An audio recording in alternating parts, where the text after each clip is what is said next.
ನಿನ್ನೆ ರಾಮನಗರದಲ್ಲಿ ಚಾಮುಂಡೇಶ್ವರಿ ಕರಗ ಮಹೋತ್ಸವ ನಡೆಯಿತು. ಕರಗ ಮಹೋತ್ಸವದ ಕಾರ್ಯಕ್ರಮದಲ್ಲಿ ನಟ ದರ್ಶನ್ ಹೆಸರು ಪ್ರಸ್ತಾಪವಾಗಿದೆ. ಸಭಾ ಕಾರ್ಯಕ್ರಮದಲ್ಲಿ ಡಿಕೆ ಶಿವಕುಮಾರ್ ಮಾತನಾಡಲು ಆಗಮಿಸ್ತಾ ಇದ್ದಂತೆ ಜನರು ಡಿ ಬಾಸ್ ಅಂತ ಕೂಗಿದ್ದಾರೆ. ದರ್ಶನ್ ಅಭಿಮಾನಿಗಳು ಘೋಷಣೆಯನ್ನ ಕೂಗ್ತಾ ಇದ್ದಂತೆ ಪ್ರತಿಕ್ರಿಯೆ ನೀಡಿರುವ ಡಿಕೆ ಶಿವಕುಮಾರ್, ದರ್ಶನ್ ಪತ್ನಿ ವಿಜಯಲಕ್ಷ್ಮಿ ನನ್ನ ಭೇಟಿಗೆ ಸಮಯ ಕೇಳಿದ್ದಾರೆ. ಅವರನ್ನ ಭೇಟಿಯಾಗಿ ಮಾತನಾಡ್ತೀನಿ. ಏನಾದರೂ ತಪ್ಪಾಗಿದ್ರೆ ಸರಿಪಡಿಸಲು ಪ್ರಯತ್ನ ಮಾಡ್ತೀನಿ. ನಾವೆಲ್ಲರೂ ದೇಶದ ಕಾನೂನಿಗೆ ಬೆಲೆ ಕೊಡಲೇಬೇಕು. ಯಾರಿಗೆ ಅನ್ಯಾಯ ಆಗಿದ್ರೂ ನಾವೆಲ್ಲರೂ ಸೇರಿ ಸರಿಪಡಿಸೋಣ ಅಂತ ಹೇಳಿದ್ದಾರೆ. ಜೈಲೂಟ ಸೇರ್ತಿಲ್ಲ, ಅತಿಸಾರ ಆಗ್ತಾ ಇದೆ, ಅನಾರೋಗ್ಯ ಸಮಸ್ಯೆ ಆಗ್ತಾ ಇದೆ ಅಂತ ಆರೋಪಿಸಿ ಕೋರ್ಟ್ ಮೊರೆ ಹೋಗಿದ್ರು ದರ್ಶನ್. ಮನೆಯೂಟ ಕೊಡಲು ಅನುಮತಿಯನ್ನ ಕೇಳಿದ್ರು. ಆದರೆ ದರ್ಶನ್ ಆರೋಪಗಳಿಗೆ ಜೈಲಿನ ಅಧಿಕಾರಿಗಳು ತಿರುಗೇಟನ್ನ ನೀಡಿದ್ದು, ಜೈಲಿನ ಊಟದ ಬಗ್ಗೆ ರಿಪೋರ್ಟ್ ಕೊಟ್ಟಿದ್ದಾರೆ. ಎಲ್ಲವನ್ನ ಆಲಿಸಿರುವ ಕೋರ್ಟ್ ನಾಳೆಗೆ ಆದೇಶವನ್ನ ಕಾಯ್ದಿರಿಸಲಿಕ್ಕಿದೆ. ಸಾಮಾನ್ಯವಾಗಿ ಸ್ಟಾರ್ ಹೀರೋಗಳ ಬರ್ತ್ಡೇ ಬಂದರೆ ಸಾಕು, ಅವರ ಬರ್ತ್ಡೇಯನ್ನ ಫ್ಯಾನ್ಸ್ ಹಲವು ರೀತಿಯಲ್ಲಿ ಆಚರಣೆ ಮಾಡಿ ಸಂಭ್ರಮಿಸ್ತಾರೆ. ಈಚೆಗೆ ಅವರಿಗಾಗಿ ಒಂದು ಸಾಂಗ್ ಮಾಡುವುದು ಹೊಸ ಟ್ರೆಂಡ್ ಆಗಿದೆ. ನಟ ದರ್ಶನ್ ತೂಗುದೀಪ್ ಅವರಿಗೆ ಈ ತರದ ಆಲ್ಬಮ್ ಸಾಂಗ್ಗಳು ಕೂಡ ತುಂಬಾ ಕ್ರಿಯೇಟ್ ಆಗಿದೆ. ಪುನೀತ್ ರಾಜ್ಕುಮಾರ್ ಹೆಸರಲ್ಲೂ ಕೂಡ ಹಾಡುಗಳನ್ನ ಕಂಪೋಸ್ ಮಾಡಿ ರಿಲೀಸ್ ಮಾಡಿದ್ದಾರೆ ಫ್ಯಾನ್ಸ್. ಆದರೆ ನಿರ್ಮಾಪಕ ಉಮಾಪತಿ ಶ್ರೀನಿವಾಸ್ ಗೌಡ ಅವರ ಬಗ್ಗೆ ಕೂಡ ಈಗ ಒಂದು ಹಾಡು ರೆಡಿಯಾಗಿದೆ. ಇದೇ ಜುಲೈ 27ರಂದು ಉಮಾಪತಿ ಶ್ರೀನಿವಾಸ್ ಗೌಡ ಅವರಿಗೆ ಹುಟ್ಟುಹಬ್ಬ. ಈ ಸಲುವಾಗಿ ಪ್ರಕೃತಿ ಪ್ರೊಡಕ್ಷನ್ ಸಂಸ್ಥೆಯು ಒಂದು ಸ್ಪೆಷಲ್ ಗಿಫ್ಟ್ ಅನ್ನ ನೀಡ್ತಾ ಇದೆ. ದಿ ಕಫ್ತಾನ್ ಎಂಬ ಆಲ್ಬಮ್ ಸಾಂಗ್ ಅನ್ನ ಬಿಡುಗಡೆ ಮಾಡಿದೆ. ಶರಣಪ್ಪ ಗೌರಮ್ಮ ಅವರು ಈ ಹಾಡಿನ ನಿರ್ಮಾಪಕರು.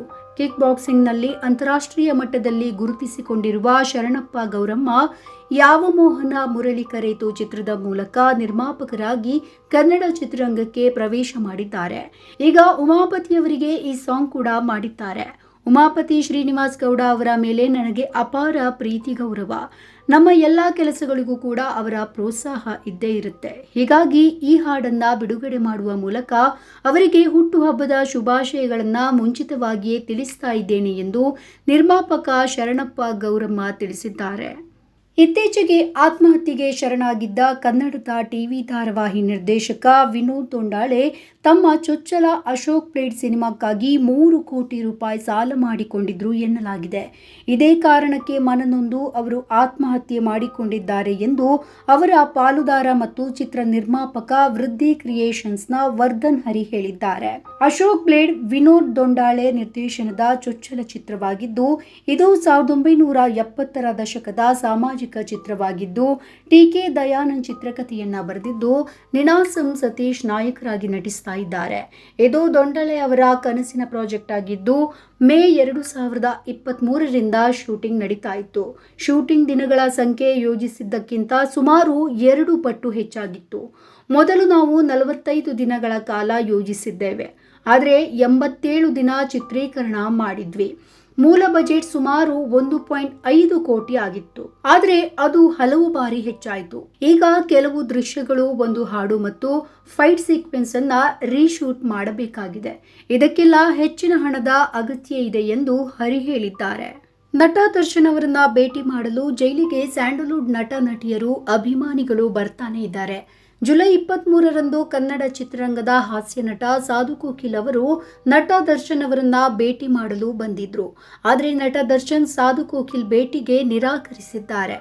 ವಾರಕ್ಕೆ ಕೇವಲ 2 ಭೇಟಿಯ ಹಿನ್ನೆಲೆಯಲ್ಲಿ ಗುರುವಾರ ಕುಟುಂಬದವರ ಜೊತೆ ಭೇಟಿಗೆ ಬರುವಂತೆ ಮನವಿ ಮಾಡಿದ್ದಾರಂತೆ ನಟ ದರ್ಶನ್. ಸಾಧು ಕೋಕಿಲ್ ಅವರು ನಟ ದರ್ಶನ್ ಮನವಿಯ ಹಿನ್ನೆಲೆಯಲ್ಲಿ ಭೇಟಿ ಮಾಡದೆ ವಾಪಸ್ ಬಂದಿದ್ದಾರೆ.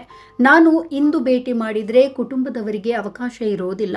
ಹೀಗಾಗಿ ನಾನು ಗುರುವಾರ ಕುಟುಂಬದವರ ಜೊತೆ ಭೇಟಿ ಮಾಡ್ತೇನೆ ಎಂದಿದ್ದಾರೆ. ನಟ ದರ್ಶನ್ ಜೈಲು ಪಾಲಾಗ್ತಾ ಇದ್ದಂತೆ ಅವರಿಗೆ ಜೈಲಿನಲ್ಲಿ ರಾಜ ಮರ್ಯಾದೆ ಸಿಗುತ್ತಿದೆ ಅಂತ ಹಲವು ಮಾತುಗಳು ಕೇಳಿ ಬಂದಿದ್ವು. ಆದರೆ ಈ ಮಾತುಗಳನ್ನ ಗೃಹ ಸಚಿವರಾದಂತಹ ಪರಮೇಶ್ವರ್ ತಳ್ಳಿ ಹಾಕಿ ಎಲ್ಲ ಕೈದಿಗಳ ತರಾನೇ ದರ್ಶನ್ ಅವರನ್ನ ನೋಡಿಕೊಳ್ಳಲಾಗ್ತಾ ಇದೆ ಅಂತ ಹೇಳಿದ್ರು. ಈಗ ನಟ ದರ್ಶನ್ ಜೈಲಿನಲ್ಲಿ ಹೇಗೆ ಇದ್ದಾರೆ ಅನ್ನೋದರ ಬಗ್ಗೆ ಪರಪ್ಪನ ಅಗ್ರಹಾರ ಜೈಲಿನಿಂದ ಬಿಡುಗಡೆಯಾಗಿ ಬಂದ ಒಬ್ಬ ವ್ಯಕ್ತಿ ಸಂಪೂರ್ಣ ಮಾಹಿತಿಯನ್ನ ಒಂದು ಖಾಸಗಿ ಚಾನೆಲ್ನಲ್ಲಿ ಹೇಳಿಕೊಂಡಿದ್ದಾರೆ.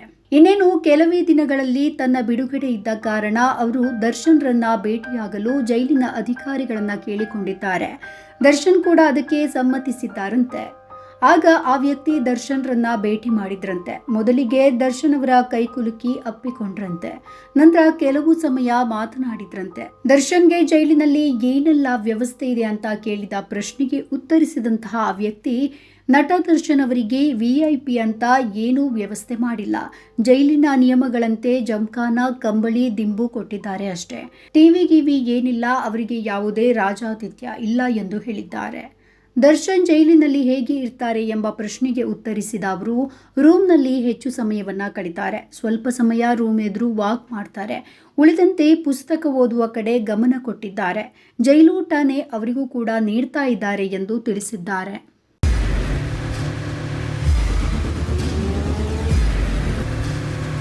ಪ್ರಜಾಮಾರ್ಗ ನ್ಯೂಸ್, ಇದು ಜನಸಾಮಾನ್ಯರ ಧ್ವನಿ. ನಮಸ್ಕಾರ.